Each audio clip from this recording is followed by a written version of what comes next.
Siguro dagdagan ko na lang din nun, ito tayo tinatanong na rin yung tungkol doon sa mga paggamit ng mga alias sa ating mga senator judges. No? Dahil alam naman natin na kinakailangan din na lehitimong may pangangailangan na protektahan. No? Dahil nga confidential itong mga information. Ang sa ilalim ng Joint Circular number 2015-0, paano dapat maprotektahan ang pagkakakilanlan ng mga confidential informant? Wala pong provision as to that, Your Honor.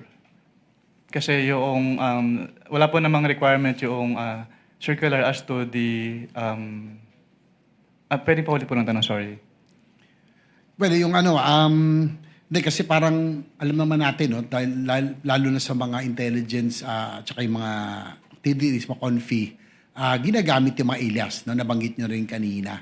Hindi ba pwedeng gamitin na lang, halimbawa, John Doe, Jane Doe, o Juan de la Cruz kasi alam naman natin na binambibilit, reward for information na siyempre pinoproteksyonan din natin yung mga pinoproteksyon ng mga agencies yung identity no ng mga informants. Ang masasabi ko lang po, Your Honor, wala naman pong provision as to the joint circular sa use ng aliases kasi silent po yung joint circular. So tanggap yun. Halimbawa, nakita niyong medyo parang yung mga pangalan mukhang alias lang. Ay tinatanggap dahil pag-intelligence gathering. We base lang po dun sa document submitted to us. So kung wala pong naka-indicate dun sa document submitted to us na alias po yun, hindi po namin malalaman, Your Honor. Tapos meron ding dapat may coordination paggamit ng intelligence or confidential fund. May coordination with law enforcement agencies. Tama po ba? Yes po, based on the joint circular po, Your Honor. So doon po, tanong ko lang po, meron po bang o may nakita po ba kayong naganap na coordination with the agencies? No?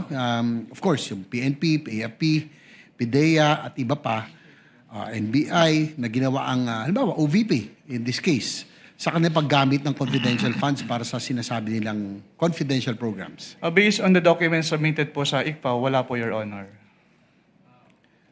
Dahil sinasabi ng ng joint circular, kung di ako nagkakamali, na kailangan may proper coordination ang paggamit ng confidential funds with these law enforcement agencies. Yes po, based po on the joint circular, Your Honor. Isa ba ito sa mga findings ng COA sa IOM o sa audit observation memo or notice suspension or notice of disallowance na inilabas laban sa OVP, yung walang coordination? Wala po kaming naging findings about dyan, Your Honor. Last, Mr. Presiding Officer, doon sa course ng iyong audit, Mr. Attorney Wamil, did you see any evidence o may ebidensya ba kayo na si Vice President personally ang tumanggap, ang nakakuha o nagbenepisyo doon sa Confidential Intelligence Fund? Based on the documents po, wala po, Your Honor. Wala po akong personal knowledge about that po. So para sa record, for the record, just last point, Mr. Presiding Officer, sa pagkakaroon o kawalan ng ebidensyang nagpakita ng personal na pagtamanggap na kinabang ba ang isang opisyal ng pamahalaan sa pondong bayan ay sapat na? O upang matukoy kung may umiiral na pananagutang administratibo, sibil o kriminal? Under the joint circular po kasi, since si OBP po, si head of the agency po yung may responsibility to oversee kung paano gamitin yung confidential fund and to ensure yung compliance nila dun sa joint circular, then the, accountable person din po si head of the agency, Your Honor. So last question, Mr. President. Upang maging malinaw ang inyong testimonya nang sabihin ninyong wala kayong nakitang ebidensya na ang pangalawang Pangulo mismo ang tumanggap, nagpanatili o nakinabang sa confidential intelligence, inilahad lamang ba ninyo ang inyong audit findings at hindi kayo nagbibigay ng legal na konklusyon hinggil sa pagkakaroon ng kawalan ng pananagutan?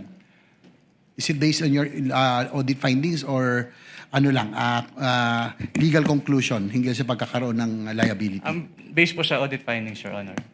Kasi nilalagay po namin yung persons accountable dun sa aming ini-issue po. Okay, thank you, Mr. Presiding Officer. Thank you, Senator Judge JV. Before recognizing Senator Judge Soto, Attorney Wamil, just on the point of Senator Judge Marcos, to clarify, the decision of COA with respect to any appeal is final, is executory but not final even if it is appealed before the Supreme Court, correct? With respect to the obligation to restitute po, kahit magkaroon ng pendency ng petition for Attorney certiorari- Wamil, listen to the question, please. Okay, It is, Your Honor. unless a TRO is issued by the Supreme Court, it is executory but the decision is not yet final. Would that be correct? Yung decision po, final na, Your Honor. Kasi, In-appeal nga sa Supreme Court, paano magiging final? Ikaw naman. Ay. A decision of the COA executory na po, Your appealed to Honor. the Supreme Court is executory unless a TRO is issued but is not yet final. Yes po, Your Honor. That is a correct statement. Opo. Thank you. Senator Judge Soto, you are recognized, sir. You may proceed when you're ready. You have 2 minutes.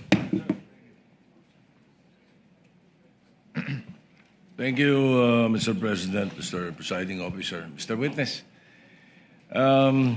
in your testimony, August 3, upon direct examination by the prosecution counsel, you were presented representative samples of selected forms. The question 845 acknowledged receipts, if I remember it right. Correct ba yun? Yes po, Your Honor. All right. Sinabi nyo na kayo ay gumawa ng observations doon sa mga acknowledgement receipts nito kung saan ilan dito ay pinagagamitan ng confidential funds ay hindi naaayon sa Joint Circular 2015-01. Ngunit may mga acknowledgement receipts according to how I recall it na wala naman kayong observations, ano? Yes po. Sapagkat ang pinaggamitan ng pondo ay naaayon sa nasabing circular. Tama ba? Yes po, Your Honor. Alright. Halimbawa, yung acknowledgement receipt ni Mary Grace Mary Grace Piatos na 70,000 for medicine, walang supporting documents. Kaya gumawa kayo ng observations. Yes po, Your Tapos Honor. yung doon naman kay acknowledgement receipt ni Janice Marie Trevilla, 70,000 at Patty Ting na 150,000. Wala kayong observations. Dahil ang pondo ay ginamit sa purchase of information na pinayagan o allowed ng nasabing circular. Tama ba? Yes po, Your Honor. That's the way I recall it. All right? Okay, now, ito ngayon ang tanong ko. Out of these 845 acknowledgement receipts na pinag-uusapan sa kasong ito, ilan ang nagawa nyo ng observations dahilan sa kawalan ng supporting documents? Hindi ko na po matiyak kung ilan yung exact number po, Your Honor.